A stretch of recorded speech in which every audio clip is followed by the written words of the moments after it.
बुद्धिमान मंत्री। एक बार की बात है, एक रियासत के मंत्री ने राजा को अपनी बेटी के विवाह समारोह में निमंत्रित किया। जब राजा अपने परिवार के साथ विवाह समारोह में पहुंचा तो मंत्री उन्हें सम्मानपूर्वक विशिष्ट आसन पर बैठाने ले गया। तो मंत्री यह देखकर बहुत लज्जित हुआ कि एक सफाई कर्मी वहां बैठा हुआ था। उसने सफाई कर्मी को सभी के सामने वहां से उठा फेंका और उसे बहुत डांटा।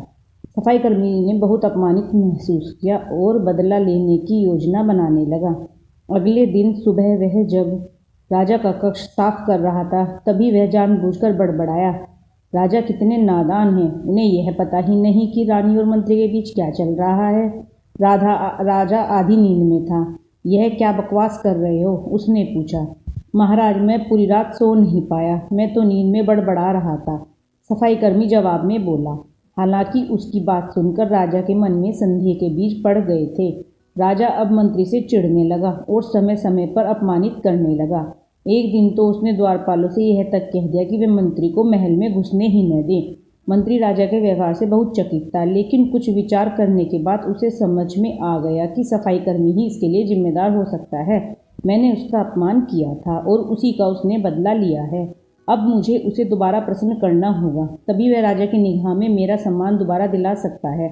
मंत्री ने सोचा। एक दिन उससे सफाई कर्मी को अपने घर भोजन पर आने का निमंत्रण दिया और कहा, मेरे दोस्त, मुझे क्षमा कर दो, मैंने तुम्हारा अपमान किया था, मुझे गलती का एहसास हो गया है। इन सुंदर कपड़ों को उपहार के रूप में ग्रहण करो, चलो मेरे साथ भोजन करो। सफाई कर्मी प्रसन्न हो गया। वह सोचने लगा, मंत्री तो अच्छा आदमी है, मैंने ही उस दिन गलती कर दी थी। अब सफाई कर्मी प्रसन्न था और प्रयास करने लगा कि मंत्री के राजा की धारणा बदल जाए। एक बार जब वह राजा के कक्ष में गया तो राजा सो रहा था। वह बड़बड़ाने लगा, अरे राजा का तो दासी के साथ प्रेम संबंध है, बड़ी लज्जा की बात है। राजा ने उसका बड़बड़ाना सुना तो उठकर बैठ गया।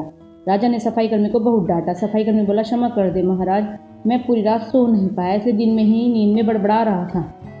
राजा को अपनी गलती समझ में आ गई। इस तरह के अफवाह के चल में आकर उसने अपने बहुत अच्छे सलाहकार की अनदेखी शुरू कर दी। राजा ने मंत्री को बुलाया और दोनों फिर से मित्र बन गए।